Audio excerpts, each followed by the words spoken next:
to Anything Liverpool. We are live to discuss the Guehi transfer, the Isak transfer, potentially Harvey Elliott moving on, and preview the Arsenal game. If you are joining us on YouTube, make sure to get your comments in. Make sure to drop us a little like. It does go a long way. We're all broke. At the end of the day, a like is pretty much financial when it comes to the socials. So we do appreciate you all the same.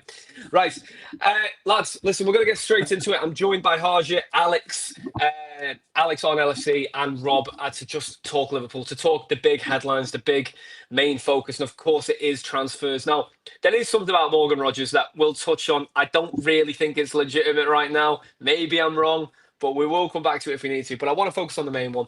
That is Guehi. And Alex, I'm going to come to you first. So, Newcastle, Bournemouth, Palace, each game we've conceded 2 goals, right? And we've not conceded goals in a way where you've got to put your hands up and accept it. They've been poor moments defensively is what it's felt like at times, whether it's been switching off from Kerkez, whether it's been overexposed in the centre of the park, or whether it's even been at the back post on the other side. Is Guehi the answer to this problem? I think the problem probably goes wider than just Guehi. I think he'll be absolutely brilliant to bring in, and I really hope the deal does get over the line. I think the problem is just more than centre half. I know a lot of attention is being directed towards Konate at the moment. A lot of attention, especially after the game last week, where he was interesting to say the least. But I think there's a few different things of our shape. The role of Kerkez is interesting, how he slots in. Obviously, the role with an attacking fullback with Frimpong, then we had Soboslai. There's a couple of things for our defensive shape. What Guehi brings is a proper ball-playing centre-back, which it absolutely fits that style, but it also brings competition, which I think is the biggest thing that is missing at centre-half at the moment.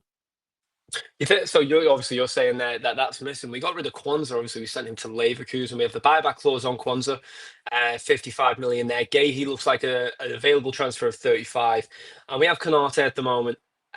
Somewhat in the headlines. He's not signed a contract extension, but there doesn't seem to be any suggestion he's forcing a move. Harjit, I'm just going to come to you on this. You signed Guehi. He's he's very good age. It's World Cup year. He's going to be wanting to play week in, week out. He normally plays on the left-hand side of a 2 or 3. How does he exactly fit in to Liverpool this season? What games would you expect him to play? Would he challenge Konate, or would you expect him to come into for Van Dijk? How do you see this coming in? I think Alex's point is spot on, actually. I think, firstly, Konate is under no pressure for his position. So I think immediately Guehi coming into the squad is a challenge for Konate. So for me, he's an addition to the squad to push Konate. So if you remember last season, Kwanzaa started. He was the favourite. And then he got dragged off at half-time. And Konate never looked back. And I think that's the key. But my expectation is, I think we saw from Slot last season, that he's got to trust the people. And if he doesn't trust you, he doesn't play you. And I think he would just rotate with Van Dijk in certain big matches. When I say big, maybe Fulham away or something like that on the left-hand side. And then also, if he gets in, Konate gets injured and he plays well, he stays. So for me, he's an actual, we've got a 3-into-2 scenario there. And I think that's something we really need at the moment. But Konate has not started well. Yeah, it's not been a good start. It's not been a good start at all. And Rob, I'm going to bring this to you. Just before I do, I'm going to quickly go through 1 or 2 of the comments. Lilo, we are going to be talking about Isak. Before we get onto Isak, though, we are just going to talk about Guehi. A few comments and they're asking about Isak. Liverpool must sign Guehi because there are problems with defence in the last 3 matches. We've faced 6 goals. Absolutely agree. Does Parish want 50 million? Well, supposedly it's 40. Liverpool have been trying to get it down to 35. So we will see what happens there. And also shout out to the boy Ben. The first ever stream I ever did a couple of years back with the Anfield Talk was with Ben. I had never got into content if it weren't for Ben. So big up to the boy. Rob, I'm going to come to you next. Talking about Konate, talking about his performances early on. Jamie Carragher, who I have a signed scarf of back there. Probably not the most popular thing on the planet right now, but I still love it. Has been quite critical of Konate recently on the overlap.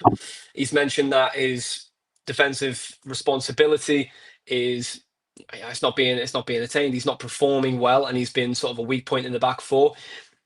Is that to do with the contract? Is that due to potentially a change of system? Obviously, we're a lot more dependable now on the fullbacks holding the width than we were last season. Last season, Robertson would join the back three. Trent would move into midfield.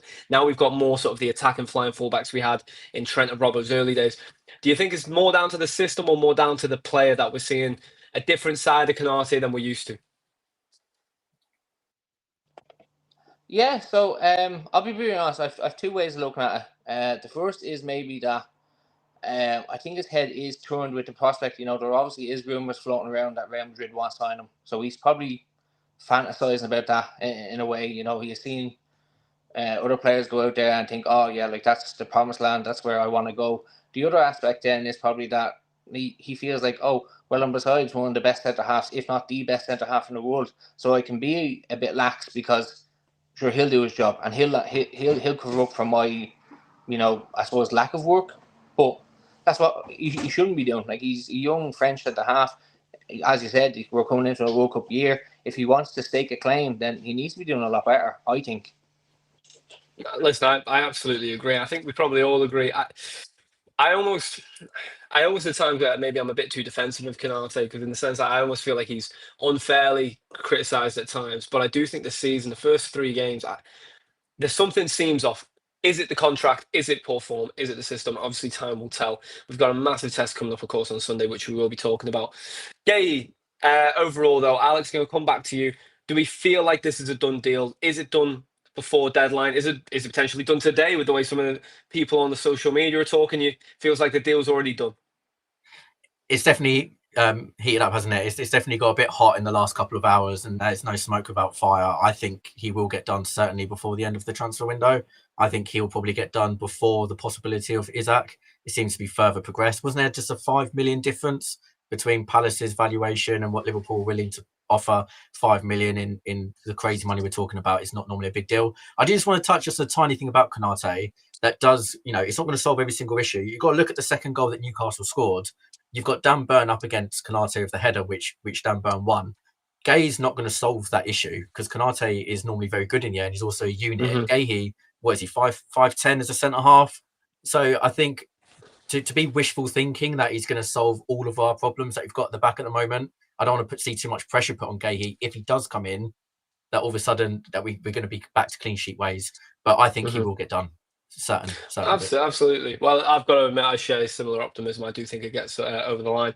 Just want to shout out this hilariously silly comment. You're all fools. You spelt you're wrong. So listen, if we're really going to get into it, use Grammarly next time before you come and give a silly comment.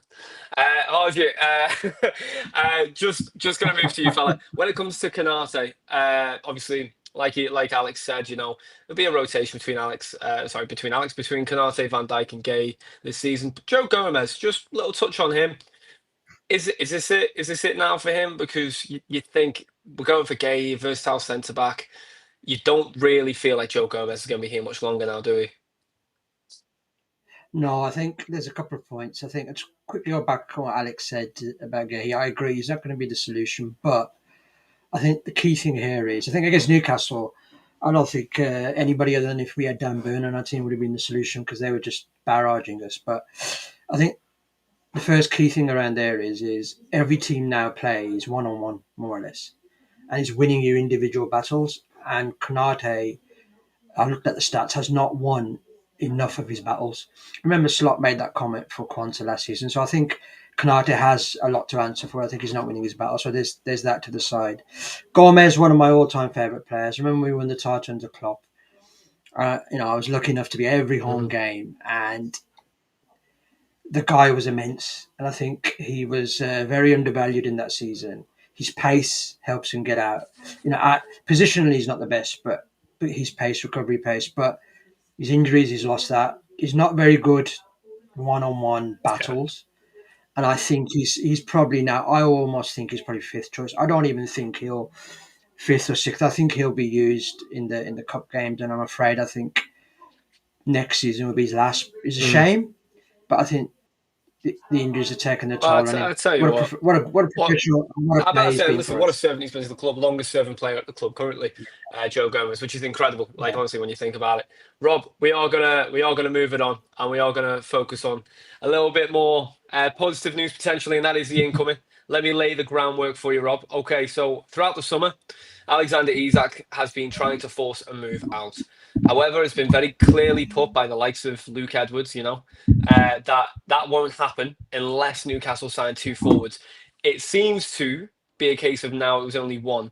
Nick Woltemade, I believe is his name, 60, 70 million euro, signing for Newcastle United, their new number 9, given the number 23 shirt, but still their new number 9. It looks like that's the green light. That's the door open now for Isak. What are we looking for? Are we thinking a bid goes in tonight? Are we thinking tomorrow? Do you think Newcastle still need to sign another forward before Liverpool move on it? What's your feeling on the Isak situation? Yeah, so I would like to see it done over the course of this weekend. Ideally, we would have wanted it done sooner in the summer. We kind of came out the gap early. We've got Wirtz done and all the lads done early, and then this has kind of stalled. In terms of Newcastle, I think they'll want one more. If they can't get with it, like they're chancing their arm with Strand Larson off Wolves, but Wolves seem very adamant that they're not letting him go, and I can understand that because he's probably their best player. Isak, yeah, maybe this weekend we'll start getting a bit more closer to the deal done. Hopefully. Well, we're losing time now, aren't we, Alex? You look at the time left. It's August 29th today. We've only got a few days left of the window. Obviously, there's some real bitterness within me that thinks it would be very fun to have it done and bring him out at Anfield for the Arsenal game. I don't think that's going to be the case. What's your feeling on the timeline? Do you think it gets done? Do you think Newcastle will end up keeping hold of him? Although that seems quite unrealistic at this point. Like, what's your feeling in terms of getting it done for Alexander Isak? I'm not too worried about it personally. I feel like the clubs will be have been in contact ever since the first bid. They wouldn't have gone cold turkey for a couple of weeks and all of a sudden, let's quickly rush things through. There's so many things that go on behind the scenes that we're not privy to. I just think that there's been constant communication, but announcing Isak, a bid going in, or the fact he's going to leave before they actually announce a new centre forward like they're just about to would be shocking for Newcastle. And I think that's a part of a bit of a gentleman's agreement there. Yeah. People keep saying he's the Callum Wilson replacement. At the moment, they haven't got any strikers. So at the moment, he is just a centre forward. I don't see that Newcastle have to bring in two for Isak to come in. I think once this forward from Germany comes in, I think then we'll see things escalate very quickly. And I'll be shocked if he's not here by the time we play Arsenal, if I'm honest. I'm really optimistic about it. Call me deluded. I love that. Hey, listen, people have been calling me deluded all summer, and I've been talking and being very confident on Isak all summer. So there we go. I like the delusion. We embrace delusion at anything Liverpool. So embrace the delusion. Those in the chat, embrace it as well. I can see one or two people being a little bit negative, but hey, guys, stop pissing in your tea. Try and look a bit forward, look a bit optimistic. Harji, I'm going to come back to you here, mate, just on Isak. So obviously people seem quite positive it happens. There has been a fee banded around 150 mil, 150 mil, 150 mil. Now, Liverpool's first bid apparently was an incredibly insulting offer of 110 million Premier League record. Genuinely just disgusting from Liverpool to put in a Premier League record bid for a player, I think. 110 mil, that was the opening. Apparently, the add-ons rose it to near 120. Liverpool expected to go back in. Every journal you ask and every journal report said Liverpool will not go near 150. So I'm going to come round to all three of you for this. What do we think the price is going to be for it? Harjit, I'm going to start with you and explain your thinking. So I think you're spot on. The price has already been agreed. I think it's always Newcastle. The comments from Newcastle, our official line: we're not selling Isak unless the requirements are met. And 150 million's been leaked out. We've put in 110. I think with add-ons it'd be 130. I think that's where we sit. I still think that's an extortionate amount of money for a footballer. Yep. But it's the market rate. And for me, he's the second best number 9 in the world, pure number 9, behind Haaland. So if Haaland was going on sale tomorrow, you'd be looking at 200 million easy. So for me, 130 million, stays fit, guaranteed 20 goals a season. Yeah, 130 million with I mean, add-ons. I think that that's will get solid, isn't it? 130 million. I mean, think of it this way: I know it's a ridiculous price, but 130 million over 6 seasons, it's 21 mil a season. If you're paying 21 mil a season for a world class striker, seems like a good deal. Sometimes you just got to do a little bit of boy math, makes things look a lot better. Rob, what kind of exactly. prices are you feeling for this?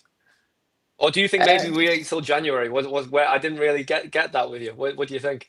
No, I think 130 plus add-ons. Liverpool will.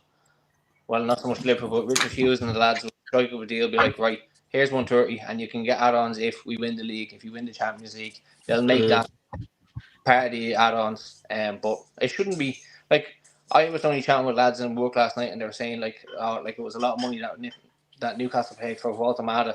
But football has gone this way since PSG bought Neymar. You can't really expect to get world-class talent for cheap anymore. That's not realistic. The way football has gone, it's a money-heavy game, and if you want the best, you have to pay for them. As Harshit said, if Haaland was on sale tomorrow, you're probably looking close to 200 million for Haaland. So Yeah, I mean, listen. If you ask a City fan, they bought Haaland for 50 mil. So it's maybe you can't. Maybe there are good deals on the market. But no, I agree. Listen, it's part and parcel of the game now. I suppose like 150 mil for Isak. It is extortionate. It's a ridiculous fee. Verts for 110 mil or 106, whatever it was to start. Again, it's a ridiculous fee, but it's unfortunately these times we're in. Caicedo's 100 mil, Enzo was over 100 mil. These players unfortunately just go for this now, and I think over the next couple of years we're going to have to kind of rejig what we think is an expensive player. Simmons signed for Spurs today for 60 million. It feels like now 40 to 60 million seems to be the new 25, 30. Which I don't think's right, but it does seem to be that's the case. So it's a bit of an interesting one. But Alex, I'll come to you. Let's say Isak signs. So suddenly we end the window. We'll all run with this now. Isak and Guehi sign by the end of the window. We won't entertain the Rodgers thought for a moment because that's just came out today, and it came from a very questionable source. I love the boy, but it came from a questionable source. All right. How do we line up? Not just in terms of player to player in the player per position, but how do we approach the game? Because it feels right now we're very forward heavy, and I know it's easy to say, oh, you go Verts, Ekatike, Isak, Salah, but then suddenly I look at the defensive shape of that, and I go, are we doing Mac, Grav, and then we've got two wing backs bombing on? It feels maybe a bit unbalanced. So, Alex, just in your opinion, what kind of approach would you expect if Isak signed? Well, I don't think a whole lot would change. I think people are talking about going two up top with Ekatike and Isak, which is potentially an option, but I don't see it myself. What we've been calling out for and desperate for years and years was a bit of depth. The reason, and I still stand by this, and maybe this is cloud delusion again, I still stand by that we would have got through against PSG if our squad was actually fit and Grab could cover 10 yards. He was knackered. We've been calling out for quality of depth. Now, all of a sudden, we're going to potentially have a very promising number 9 in Ekatike, and we're going to have a world-class number 9. And people saying, oh, you don't need two number 9s. Well, if I go back to the days of United where they had Andy Cole, Dwight York, Sheringham, Ole Gunnar Solskjaer, did you see the outcry then about having plenty of strikers? I personally feel like it's going to stay the same. Isak will be able to be protected. I think some of his injury problems have been from the amount of games that he's had to play in a short period of time. I think Ekatike has done brilliantly in the physical battles in the games against Bournemouth and especially against Newcastle. That physical battle against Scher and Byrne, I thought he was brilliant. Isak is a completely different number 9. He's going to be out and out striker. He'll be able to pick up the ball a little bit wider. I know Ekatike can do that as well. I don't think a whole lot will change. I think it adds a little bit of depth with Gakpo being able to protect Rio and Gamora a little bit, with Ekatike potentially going out wide when we bring on Isak. I just think there's a bit of protection and this actual proper squad depth. I don't think we're going to be doing a whole load of 4-4-2 and stuff that I've seen people being saying. No. I think that would be safe for the games where Liverpool are 1-1 at Anfield with 5 minutes to go, which I will look forward to. Graf drops to centre back and suddenly we're playing 6 attackers. It will be fun as long as Chiesa gets some minutes. But Harja, I'm coming back to you here. Ekatike's got 3 goals in 3 games. I think he's played fantastically well. Got an assist in there as well. Not that he should feel hard done by at all, because at the end of the day, world-class players want world-class players to play with and to train with. But you think you go into the international break. Let's say he plays well against Arsenal. I think he will. Could be 4 goals in 4 games. Go into the international break. You think I'm Liverpool's main man up front. You come back and you've got this lad behind you lurking. That as soon as he gains fitness, there's a feeling that he's straight into the 11. Does that affect Ekatike at all? Does it work to his advantage? Like, how, as a striker, are you going to react to this? Because it's different for every position. Yeah, I just want to correct you. I think it'd be 6 goals. Oh, it is a hat trick, yeah, hat trick on Sunday. Look at the optimism. Okay, yeah. But I just watching Robbie Fowler against Arsenal. That's what's the highlights. But yeah, so I think Ekatike, the reason he wanted to come to Liverpool is because of Liverpool. Mm-hmm. We're an elite team. Yeah, we're in the top 3 teams, 4 or 5 teams in the world always. So for him, he wanted to come to Liverpool. I think he'll understand that they're superstars, and he understands he's not a superstar, and he's just happy to become a superstar at Liverpool. And I've just been calculating. People are saying depth and signings and etc. So with Luis Diaz, Darwin Núñez, and God bless him, Diego, not there at the club anymore. Across all competitions, at 7,200 minutes, we need to replace. So if you look at that now, already you can see he trusts Chiesa a bit more. Maybe that's out of, he's got no choice, no one else left to throw on. But Chiesa seems like I think he'll trust him more. Our main man, Rio, I think he'll get a few here and there. And then you've got Isak, and then you'll have Ekatike. So you've got 4 players there to cover those sort of minutes, because Salah will play everything. I think Gakpo, if he stays fit, will play as much as he can. So I think it's about covering the minutes across his competitions. And Alex's point is, we've had a big game on a Sunday. Let's say we've played City, we've smashed them out the park, and we've got someone like Inter Milan in a quarter-final of a Champions League second leg. Yeah. You might start Ekatike and then Isak off the bench, or the other way around. That's the key I think we've lacked in the last couple of seasons in the key difference-making area, which I think is the number 9, the goal scoring. You can make clearances. I think the key thing is we ran out of steam last season in that key area to score goals in big competitions. I think that's what Isak will bring into that depth. And I think it's just going to be, I think nobody in the league wants us to sign Isak. No, and that's always a good sign of a great player. Yeah, if there's a reason why fans were like, "Hey, United definitely sign that forward," or Arsenal, "Hey, that's a good signing." But then when Liverpool look to sign Isak, it's been a certain reaction. Yeah. With that being said, listen, I think Kerkez will do well at Arsenal. I think Sesko. I actually hope Sesko is going to sound a mad one as a Liverpool fan. I hope Sesko finds his feet, because I like the build of that kind of striker. I like the fact that right now in the Premier League we have 6 or 7 6'4" and above number 9s in the Prem. I feel like we're back in the right days of football. This is what it's about. We have real forwards again. We don't have silly little false 9s. We've got big bastards, and that's what I've missed in the Premier League. All right, it's an important part of football. It's football heritage. But I'm fucking around. Sorry. I'm gonna get a message off Carly that you're swearing on stream again. Yeah, I know what's going to happen. It's fine. We'll move on. He'll never see this. He'll never see this clip. Kier's made a good point. He's done better than I thought. He was bang average when we first interested in, but fair play to Light's been top class. I think there's a few players I feel like this could almost be targeted at, but I almost want to transition here to a different player that's currently in the 11 who maybe doesn't fit this. And I don't think it's the player Kier was on about. I want to talk about Kerkez. I've got to take on Kerkez, and I'm going to put it to you 3, and then I'll start with Rob, and I'll work around again.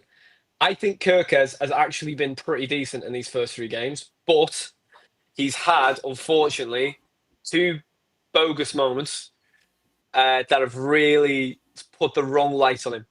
I actually think he's been pretty solid. I think defensively he's been pretty solid going forward. I think he's looked pretty sharp.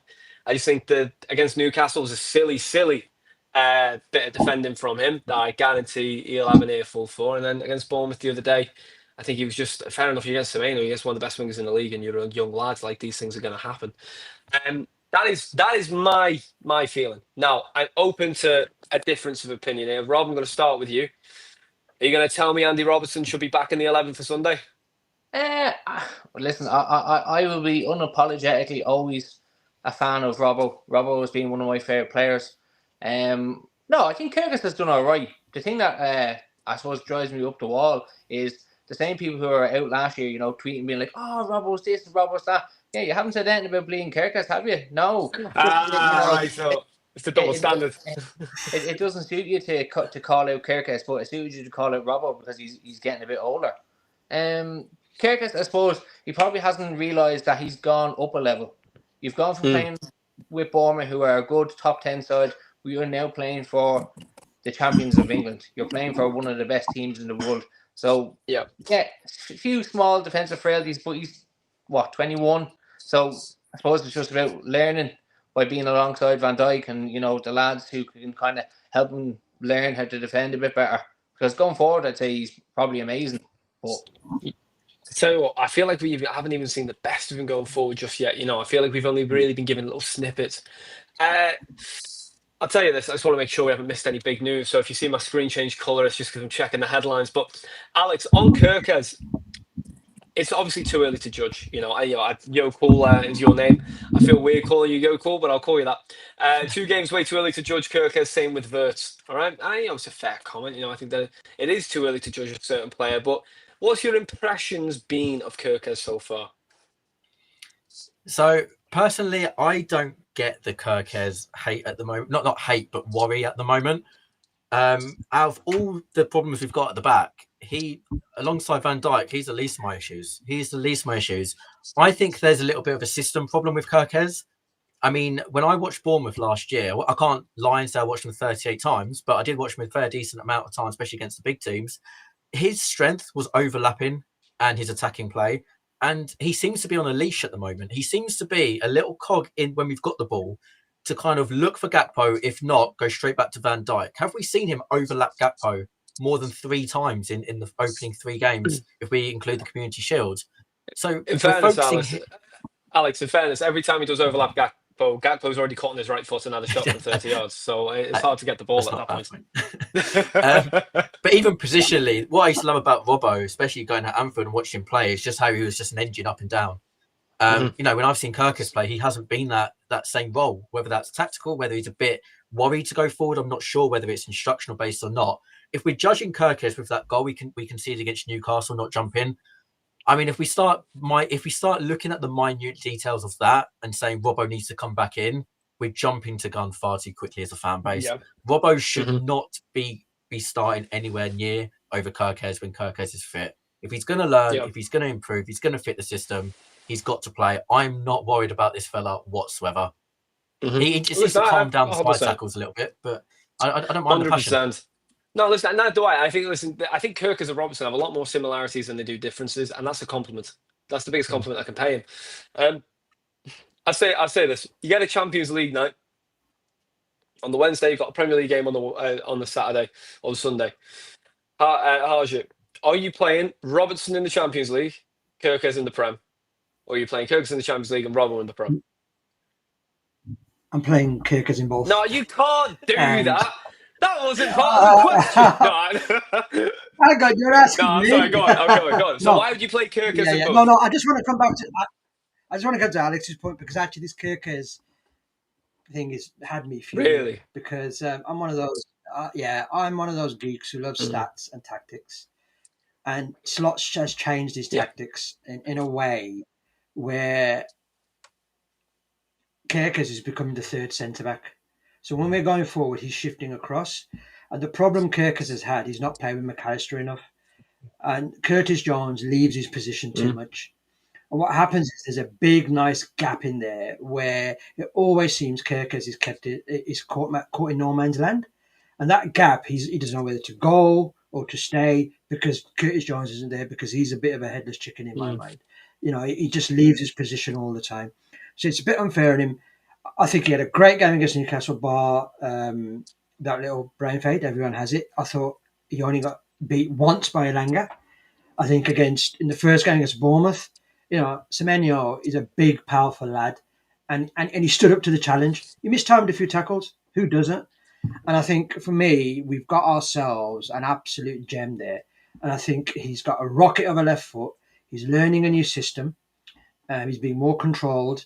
And he's absolutely come, Alex's point, to the biggest club in England, and if not the biggest club in Europe, Barcelona, Real Madrid, and actually playing and being in that environment, it's going to take time. He's 21 years old. So I think, let's give that guy time. To answer your question, I think when we get into the nuts and bolts of it, I think we play Robbo in the Champions League, depending who the opposition is. Because in the Premiership, it's about pace and power. Everybody's got high-powered winger. And I'm afraid the only thing Robbo's lost now is his legs. And I think we can't have him exposed because it's not fair on him. So I think he'll play in the Champions League against teams that just play in front of us. Yeah, listen, I do agree with that, to be honest. Someone was asked here, what of the Isak bid? And listen, unless something has happened in the last 30 minutes, which I don't think anything has, right? Because I feel like one of the boys here would let me know. I've got no news for you, fella. I'm very sorry. Isak is next door right now with Richard Hughes, like in my apartment. They are here, but I can't hear through the wall. No, I've not heard a word from it. I think they're having a nap. All right, boys, I'm going to move forward. I'm going to come to the back end of it where we preview the game on Sunday, the big game on Sunday. It's Liverpool versus Arsenal. Now, Arsenal and Liverpool have shared similar yet very, very different starts to the season. Arsenal won 1-0 away at Manchester United. And I believe it was 5-0 against Leeds at home. Liverpool have, of course, had a very late 4-2 win against Bournemouth at home, and then a very dramatic 3-2 win. We didn't even speak about Rio, but that might come into this conversation here. But a very dramatic game at Newcastle. I feel like Arsenal have gone about their business very well. I think they've been very composed in their games. I don't really feel like they've been under the cosh at any moments. You could say that's down to opponent, but I think they've done very well all the same. Liverpool, on the other hand, I feel like we've been very frantic, but we have got the results and we've certainly been entertaining. So it feels like attack v defence at Anfield on Sunday. Alex, before we get into any real detail, overall feeling for the game, are we confident? I'm excited for it. I mean, it's the third game of the season. It's not the end. Let's just say that the worst case scenario that we lose the game, it's not the end of the world. We're not talking about April here at the end of April that a loss means that we lost the title. I'm excited for it. I think that a lot of Arsenal's weaknesses are actually countered by our strengths.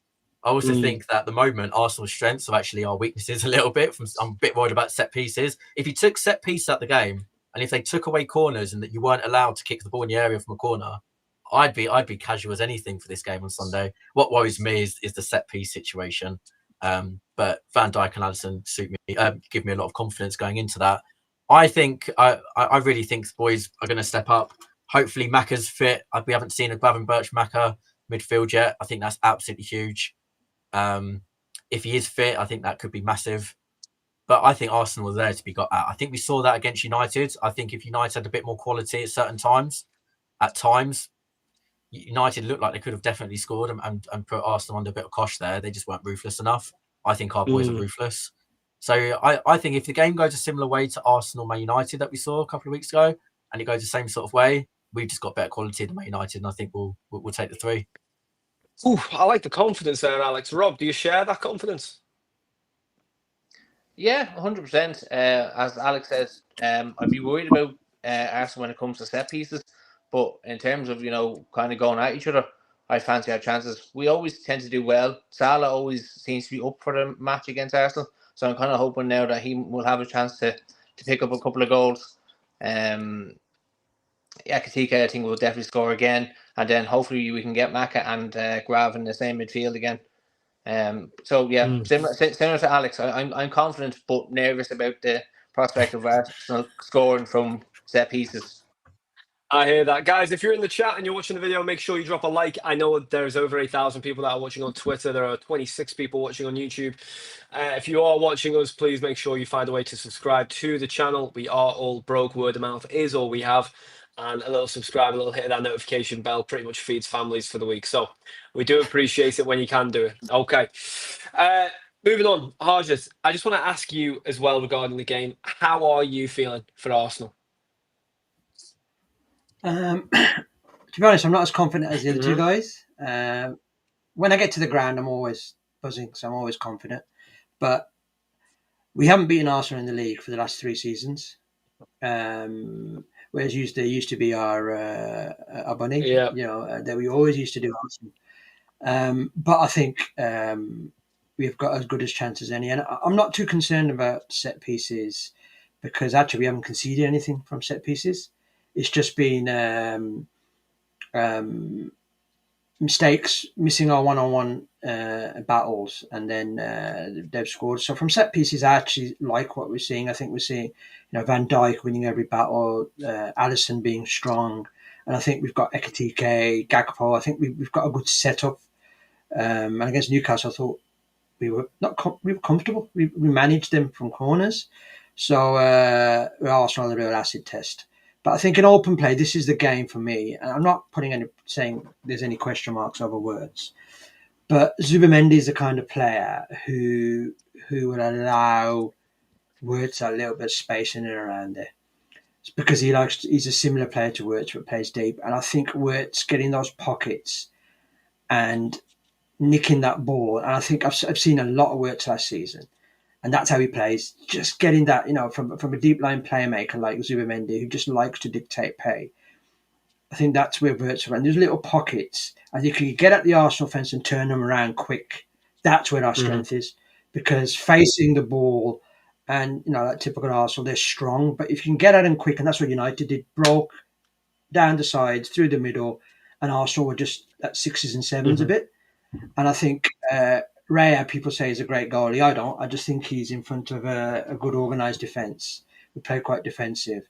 And I think he's prone to the odd mistake here and there. And I think we have a chance. So, like Alex said, our strengths, I think, outweigh our weaknesses against their strengths. So I think our weaknesses are stronger than their weaknesses, so to speak. That's quite interesting you say that, because I've actually been consuming a fair amount of Arsenal content recently. Not by chance. The algorithm put me on a bit of a cycle. I started going down the rabbit hole. Arsenal fans seem very optimistic for the game. A lot of them seem like this is the first time they've gone to Anfield without fear. I feel like I've heard that before from United fans, and that went well for them. But jokes aside, I disagree with Alex. I think this is a very important game. I think if you go into this game and Liverpool walk away with 3 points, I think that knocks Arsenal sick. And I think that as early as it is, I think that is a mentality defining kind of game. Same way if Liverpool go on to win convincingly, right? But you think we're going into the international break not too long. You know what I mean? The international break's just around the corner. So Liverpool walk away with 3 points. You go top of the league. You've got 9 points out of the 3 games that you could get, your maximum points. And you're able to kind of go into this mentality of, okay, we're going again. And we've just added 2 more players potentially in this case.